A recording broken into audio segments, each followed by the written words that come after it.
Since it's Australia Day, I thought I would cover the 2015 Blinky Bill movie based on the... Oh, wait. Didn't I already do that? Oh, fuck me. The Hooly Doolies were an Australian children's band. Oh, fuck me. What's something else? What's something Australian that I haven't covered yet? Oh, God. Oh, no. Anything but that. Please, anything but that. Fuck it.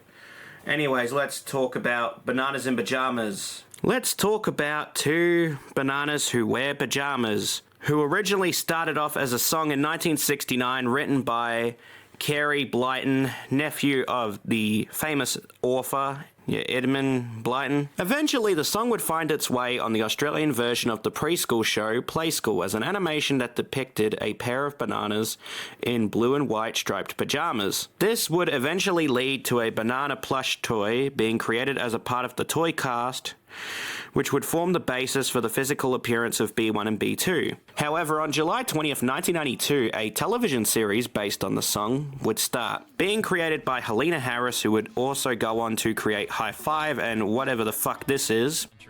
Home of the Cushion Kids, a bright, bouncy world full of laughter and songs. Come on, do your thing. You don't need an instrument, you can sing. Come on, do your thing. You don't need an instrument, you can sing. Anyways, the show was about two bananas and three teddies who lived near their local park, and a rat called Rat in the Hat, because, you know, character development, that works and lives at the local community store, to which all these characters live in this small town or island called Cuddles Avenue. From the moment it aired in 1992, the show then became a massive success, with merchandise being made, some of which I have because I'm a man-child, you know, because I'm a sad man-child who's a loser.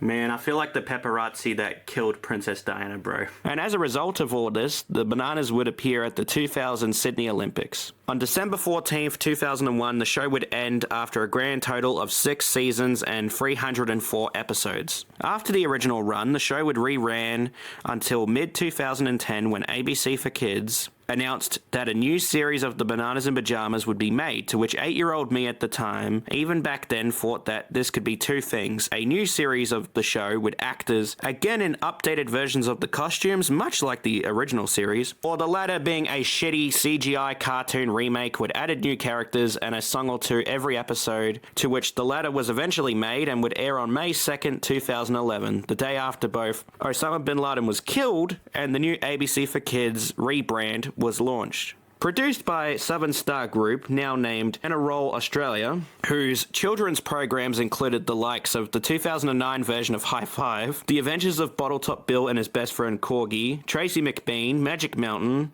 Rags, or aka Dog High Five, and Blue Water High, which makes me think of Chaz from The Chasers War on Everything at the 2006 Logies. He just gets up on stage with like the rest of the cast when they won Most Outstanding Children's Program Award, and it just cracks me up to this day. Anyways, let's talk about the problems with the CGI Bananas in Pajamas and why it sucked. I know this one is easy to pick, so I'll get it out of the way. The newer version of the classic intro sounds nothing like the original theme song from back in the days, and while I respect that the person singing it tries her best to give a decent performance, unfortunately it doesn't match up to the classic version recorded by Monica from Play School. Yes, that Monica. I know I'll be getting comments like, well, the OG costumes of the bananas were creepy. Well, I mean, you can say that, but I think that it has this charm to it in that, well, the original show seemed more somewhat realistic in that it was all shot with people in costumes and, you know, voices would be dubbed over in post-production, as opposed to just computerized animation that just feels so lifeless and cheap looking. I will say that while the Rat in the Hat and the teddies look fine, if not a bit bland looking, which isn't as bad when compared to the bananas, who in this style looks so off-putting and just unsettling, especially with the eyes, and that they got that Frankie Valli, like, lifeless stare look to them. The problem with the bananas is more the face than the body. Well, the body part is done just fine. The face is just, how do I explain this? Oh yeah, again, very off-putting, especially considering that stock images of a cartoon banana look better than this cheap Wish order. While the original series had a 5-minute format, sometimes including a special that would run for maybe 20-30 minutes, the CGI series has a 12-minute runtime in that while it follows a similar storyline to the original series, after 5 minutes the CGI version loses its steam really fast, in that the writers don't do much to keep a child interested, in that they have a decent story but the execution for the ending / mid-plot of said story sucks because, oh no, we don't have enough time to keep it going. Fuck it, add a song here and there. Don't get me wrong, I love when a show can incorporate a song for the sake of the plot, but as for the CGI bananas, it's just there to fill up the runtime and nothing else besides being an extra explaining of the story you're watching. I mean, if I wanted this sort of details, I would go search up an essay video that can do the better job than the show can. Plus, the songs sound very cheap, bland, formulaic, and very recorded on GarageBand. Like the instrumental tracks sound just so manufactured and soulless for a children's show / album project. Well, then again, most Wiggle stuff during the Emma era sounded like that too. Sorry, not sorry. In the original series, the characters were called B1 and B2, pretty much Banana 1 or Banana 2, which explained their characters. But in the CGI series, they used the word banana in every single goddamn pun they can make throughout the whole 156 episode run, to a point where it gets overdone and just flat out annoying. With the CGI series, new characters were added to most likely pad out the runtime for story, but the problem with this comes because while the original series, I know I've said it too many times now to count, I am so sorry, but as I was saying, the original series had a grand total of 6 characters if you don't include the different characters that came and went throughout its run. Unfortunately, the CGI series adds these unlikable and unnecessary characters like Bernard the dog, a boomer dog who's there because young people suck, Charlie the monkey who's a scientist much like Bill Gates is, and Topsy the kangaroo, a female roo with that bouncing pussy. While it's cool that Rat's mother becomes a character in this series, that's the only compliment and where it pretty much ends for me. I find it funny that for a show that was originally made in Australia back in the 90s, the CGI animated series was made and financed by Southern Star Singapore, a division of the Australian company.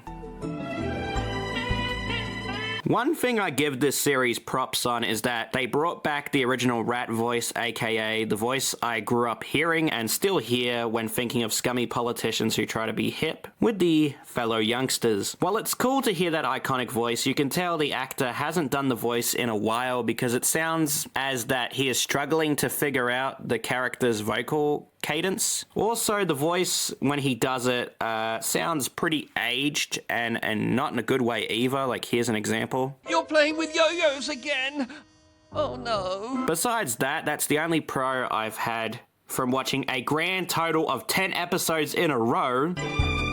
Do I think this is the worst series ever? Well, no, of course not. But is it awful? Yes, of course. And I'm not saying this because, oh, it's a children's show, so it's just bad in general, which isn't the point I'm trying to make. More so is that I am making the point of this is just an awful product, regardless if it's marketed towards a child or adult audience. You know, this is one thing I hate. I hate the stupid argument of, oh, this is for children, so it's meant to be bad, which is wrong to say, as there's so many different shows for children, like Johnson and Friends, The Ferals, and again, the original Bananas in Pajamas that are actually really good and well written, regardless of the age group it's marketed towards, because it's not a dumbed down show to keep a kid's brain too hyperactive and just randomness happening because kids are like dumb little jackrabbits. I think with the CGI Bananas, it could have been a better show if they got in the writers who worked on the original show and made the show a 5-minute program instead of 12 minutes. Plus, the songs could have been done more better and with more passion to them. Anyways, thanks for watching this video. Until next time, bye mates. This is Australia, you cunt.